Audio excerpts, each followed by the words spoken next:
കാർഗിൽ യുദ്ധത്തിലെ ധീരജവാന്മാർക്ക് ആദരാഞ്ജലി അർപ്പിച്ച് തിരുവനന്തപുരത്തെ പാങ്ങോട് സൈനിക കേന്ദ്രം സംഘടിപ്പിക്കുന്ന സൈക്കിൾ റാലിക്ക് തുടക്കമായി. 54 infantry division general officer commanding ആയ major general Akhilesh Kumar cycle rally flag off ചെയ്തു.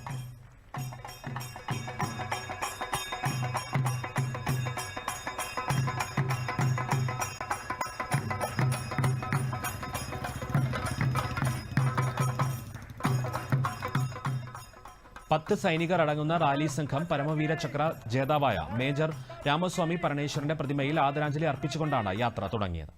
റാലി ഈ മാസം 26-ന് പാങ്ങോട് യുദ്ധസ്മാരകത്തിൽ സമാപിക്കും. കോട്ടയം, ആലപ്പുഴ, ചങ്ങനാശ്ശേരി, റാന്നി, പത്തനംതിട്ട, കൊട്ടാരക്കര, കൊല്ലം, കിളിമാനൂർ എന്നിവിടങ്ങളിലൂടെയാണ് റാലി കടന്നുപോവുക. യാത്രക്കിടെ റാലി അംഗങ്ങൾ വിമുക്ത ഭടന്മാരുടെ ക്യാന്റീനുകളും ex service men contributory health scheme poly ക്ലിനിക്കുകളും സന്ദർശിക്കും. കാർഗിൽ വിജയ് ദിവസിന്റെ രജത ജൂബിലി ആഘോഷങ്ങളുടെ ഭാഗമായാണ് റാലി സംഘടിപ്പിച്ചിട്ടുള്ളത്.